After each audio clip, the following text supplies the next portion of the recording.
Tangipahoa residents fear for Lake Maurepas as an industrial gas company looks to store carbon dioxide from its clean energy plant underneath. This is part of the state's efforts to give off zero greenhouse gas emissions by 2050. Caitlin Rust has more from a community meeting in Ponchatoula, where residents say they fear the plan could kill their lake and their livelihood. The people that live around and live off of Lake Maurepas feel like this process is going too fast, and they don't feel like their questions are being answered.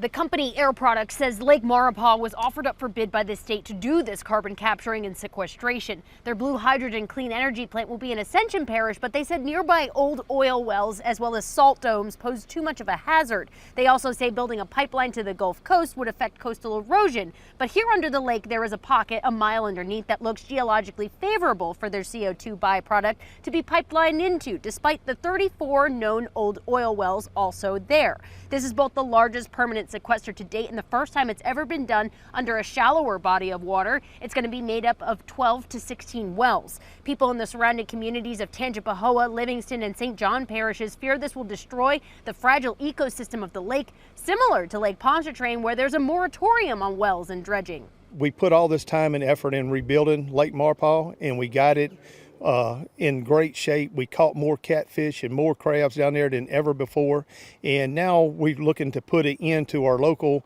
seafood industry that comes out of there. Very limited data and plans. So the dredging, there was no public comment period, so all of a sudden barges show up out in the lake and people are kind of freaking out. We've got Southeastern Louisiana University helping us to understand what the ecosystem of the lake is now, so that we can continue to protect the lake, ensure that there's no environmental damage, and to our platforms of each well, we'll be adding artificial reef habitats for those fishermen.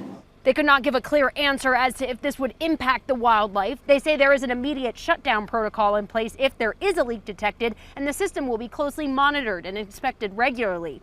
Seismic surveys as well as test wells, the company says, will tell them if it's even possible to do here. The company says the plant would be in operation for 25 years, and they are required to mitigate any issues that arise for 50 years even after they stop. Air Products says the seismic survey will begin at the end of the fall and last until March. The test wells, they say, won't begin construction until the end of the year. The earliest they will be pumping any CO2 will be the fall of 2026. Reporting from Ponchatoula, Caitlin Rust, Fox 8 Local First.